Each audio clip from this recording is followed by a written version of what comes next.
So, loading into Game 3 on Polaris Rhapsody now, in the top left-hand corner, in the blue, that is going to be Larva.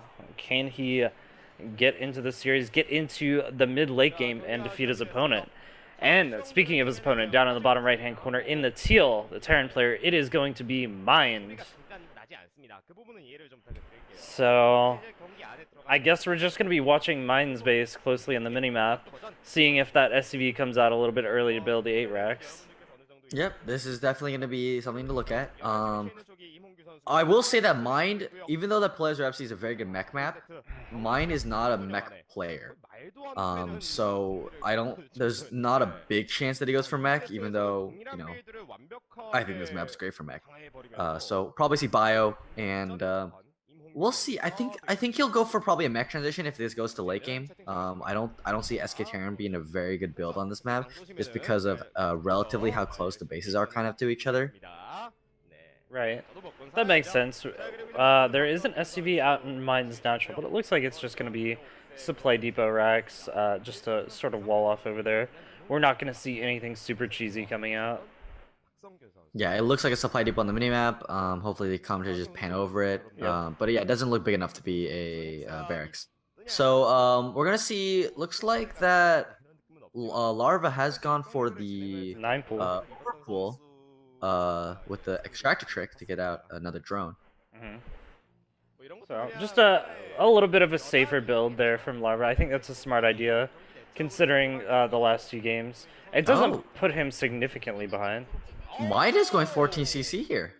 Oh. Interesting. Yeah, I mean, that's why he would put the Mighty Ball. Yeah, I think that's somewhat to be expected, right? You expect, you 8-Rex 2 games in a row, and so the best way to choose your opponent out in Game 3 is you just go for the ultra-fast command center. But actually, he just put down a really late... You want to know why? Because his opponent went for overpull, which means that, generally speaking, it's not recommended to go for it. Now he's got his full wall in right now. He's just going to set up his supply depot. He's got the engineering blade block because he knows that his opponent went for the overpull build. 6 lings coming out right now. It's going to be a decent amount of lings. His barracks is going to be quite late, so he definitely has to have some repair going on. But he's going to throw his command center down very quickly once he cancels this engineering bay, gets the minerals back for it. And yeah, delayed the hash rate of Larva by quite a bit. So economically speaking, I think mine's actually slightly ahead. We'll see if these are drones or links popping up. Definitely, most likely drones. But yeah, as long as Larva just continues to make drones, he'll be in a pretty good spot, I think, overall. Of course, as a Terran player, even if you're getting your command center up a little bit later, you're not in that bad a shape because you can just kind of turtle on this as long as you don't just outright die to lings, which is not really possible with this sort of wall. You'll be in good shape. But Larva's actually just going to come in here and try to get as much repair damage as possible, try to force Mind to repair and waste a lot of minerals on that. This is really well done so far. Really good micro there from Larva.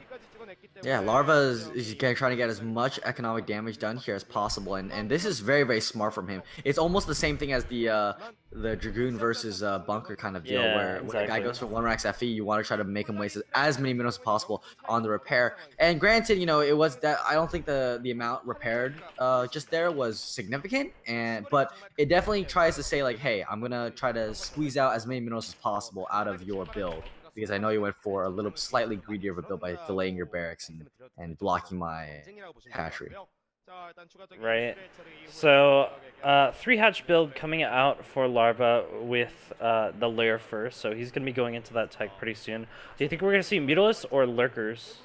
This map is very good for mutas because of the fact that your natural minerals are faced to the ledge, and so you're gonna have to put like turrets on the high ground above it. And if you do that, then you don't really your reinforcements are kind of spread out across your base, and it makes it a lot easier for mutalisks to kind of poke in and harass. So this is a very good mutalisks map. I would expect mutas here.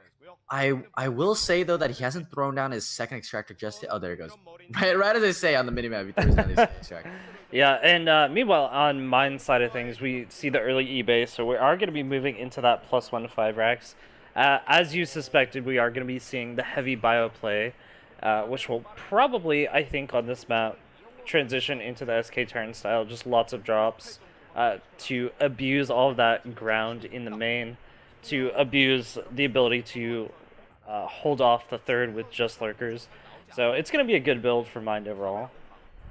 Yeah, Larva is really funny, poked in with that Overlord up there at the top of Mind's main, and I was just saying, wow, he's getting a little bit greedy with that Overlord, isn't he? But Mind, unfortunately, doesn't have any Marines there to spot the Overlord, and it's going to get out safely.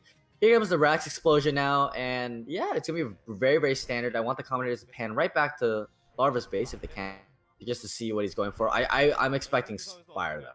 Yeah, it doesn't look like it is going to be the Spire, so we're going to be seeing some Mutalist play, and that's always nice to see from Larva. Larva, surprisingly, I think, has like top 3 Muta control right now.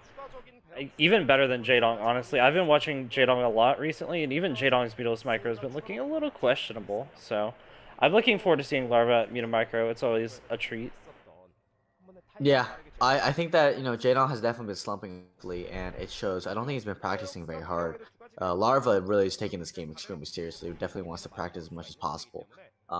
But I think that's one of the things you see these days with the returning pros, the really good players, Stork and Jaedong, is that maybe they're taking this more as a profession now rather than, or like a profession hobby that you make money off of rather than something you really wanted to compete in all the time. Embracing more of the streaming side of it, right? Yeah. Embracing the streamer life, as we like to call it. But hopefully, with the idea of remaster coming out, that they'll take the game a little more seriously. I definitely want to see high level play come out because it's always better to watch high level gameplay rather than Jaedong sucking.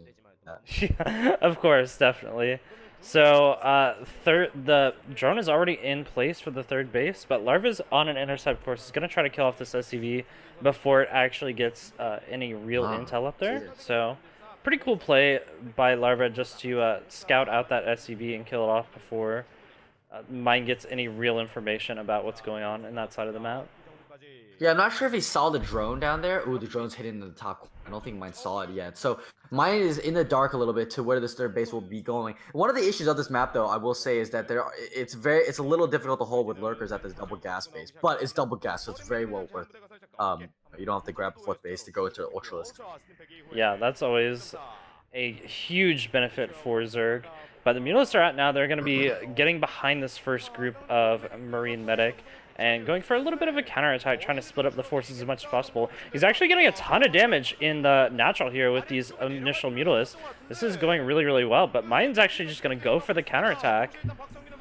Yeah, this is a little bit surprising here. I would expect Mine to pull back a little bit because of the fact that once he's got Lings here in the base and picking off missile turrets with them, it's very difficult to actually do anything as the Terran player. Only 2 Sun Colonies up, though, but he does have a couple of Mitas and a couple of Lings there to reinforce it. I will say that, yeah, his wall's also going to get broken down at the same time. Yeah, here comes the big stim in. Is he going to be able to stop this? One of the Mutalists goes down for free, but as long as Larva is paying attention to his units, he should be okay. One of the sunken colonies go down, and the second one is actually about to go down as well. So actually a really horrible engagement there for Larva. I think he'll be able to clean up with these reinforcing mutas, but he lost a lot in the process. Yeah, and he got a little bit greedy there, tried to hold off with just pure units for a period of time, but he lost quite a bit of mutas there. A lot of gas that he just lost for just, Marines, essentially. And that is really, really unfortunate for him. Yeah, he just played so greedy with there, not getting a third Sun Colony. Yeah, and behind this, we still don't see a third base for Larva. He's going really heavily into the Mutaling, and I assume going to be getting the Lurkers out pretty soon. Meanwhile, Mine going into that SK Terran style as expected. So we're going to see a lot of Slugfest back and forth over the next couple minutes, but I think Mine definitely has the advantage here. Yeah, third hatchery, or the third base finally going down now. I think it came in really, really late. I think Larva's significantly behind at this point. He lost quite a few units just to the first initial group of Medic Marine, and that's definitely not what you want to see. Luckily, he didn't take too much economic damage. Didn't lose any drones, didn't lose the hatchery, but at the same time, when you lost, I think he lost, what, 6 Mitas, and he kept rebuilding them, too, was the key thing. Right. I'm having a little bit of stream stutter, but I think we're okay now. Yeah, I'm getting it as well. Okay, good. So it's not just me. So this bio's going to be moving out across the map right now, and I really love it when Zerg players take advantage of bio moving across bridges, because it naturally lengthens them out and makes it easier to pick off units. It's one of those small things you can do with Mutalists that greatly increases their efficacy.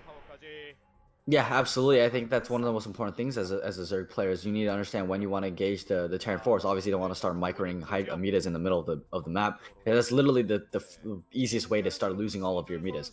Yeah. Lurkers are out now, so I think there's a stop. Lurkers actually have their position on this ramp. I don't think mine has a Star Sense, but he does have the Star Sense to at least move around. Mito is here trying to divert mine's attention right now, but they are getting trapped a little bit inside the base.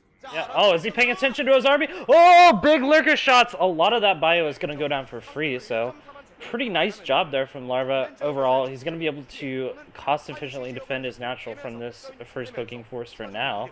We'll see how he gets this third base up and running and how he gets into Hive, because that's going to be the big turning point in this game. Yeah, absolutely. It doesn't look like he has any lurkers over at third base, as mine's units are Congo lining all the way over there right now. It's going to be very dangerous for Larva. He definitely needs to move those lurkers over. He's cleaned up this force, which is really good, but now he's got to swing his units over to that base. Mine with a slight stim in here. Larva's completely forgot about this base entirely right now, just now moving units over there. And yeah, looks like Larva or Mind actually split his units up thinking that he was going to get collapsed on, but it might have actually been an issue for him. He might end up losing this force without killing off the third hatchery. Yeah, this is a little bit surprising for mine. I thought he was just going to go gung-ho in with this entire force. Killing off the third base is so important right now. Here come the mutas, here come the lurkers. The force does get cleaned up, and the hatchery stays up. So, big mistake by mine. Actually, I think letting Larva back into this game with this double gas base. Yeah, but here's a bit of a mind game. It looks like Mind actually might have just gone for the third again. But never mind, Larva actually scouts it out. Usually when you see this sort of aggression, you kind of see a back and forth pendulum where the Terran will go for like the third, and then they'll go for the national and the third again, and just kind of continually throw the Zerg forces back and forth before they have that Nidus Canal, before they can reinforce instantly. But in this case, Mind just trying to find a surgical way to actually get into his opponent's base. The Science Vessels are out now as well, so it's going to be a lot harder to defend with just pure mutas. Yep, first two Science Vessels are out. Scourge are being created by Larva now to try to counteract that. But once this Nidus Canal goes down, it's going to be very, very difficult for him to hold off. I will say, though, this Defile amount is actually very, very delayed. It's very, very, delayed. Delayed, yeah, that's the word you're looking for. Still another day for me. Yeah, so, double radiate going down to lurkers now. Yeah, so there isn't going to be a whole lot over there, but luckily the Nidus Canal is done, so Larva is going to actually be able to reinforce this base, but he's got to be careful about the positioning, constantly keep up with the positioning of Mine, because if Mine just swings around to the other side, it'll be really easy for him to get into that third. So it just keeps constant vigilance for the Zerg player at this particular moment in time. Yeah, I would like to see that Mine takes the second reinforcing group and just swings it around so they can try to go for a surround on these lurkers. Lurkers definitely do not do very well against surrounds. Here they go. Marines are going to push in right now, right into lurker fire. The Minos are trying to stall time right now. Where's the second group? The second group just now reinforcing. The two lurkers do go down. There's not much left to defend here, actually. Yeah, he is continuing to try to reinforce that Nidus Canal, but everything just keeps getting picked off one by one as it's coming through there, and Marine Medic is so stupidly cost efficient. With another army coming out across the map right now, it's going to be lights out for this third base, I think. Two more lurkers do hatch, so maybe he'll be able to hold it off for a little while, but with these Science Vessels still in the air, it's going to be difficult to hold on for much longer, and this is the hard drill that the Terran does into the third that makes it so difficult to actually deal with. Yeah, especially on this map, holding on to the third is very, very difficult. He really needs Defilers right now. He desperately needs Swarm, but because the Defiler man was so delayed, it's so difficult for him to really hold on right now, and there's a lot of pressure. Yeah, interesting. Larva tries to go in there for a bit of an engagement with just pure Lings versus Bio. That's never advisable, but he is gonna try to pick off as many units as possible, but it's so cost efficient, and there's the GG. He's not gonna be able to hold on.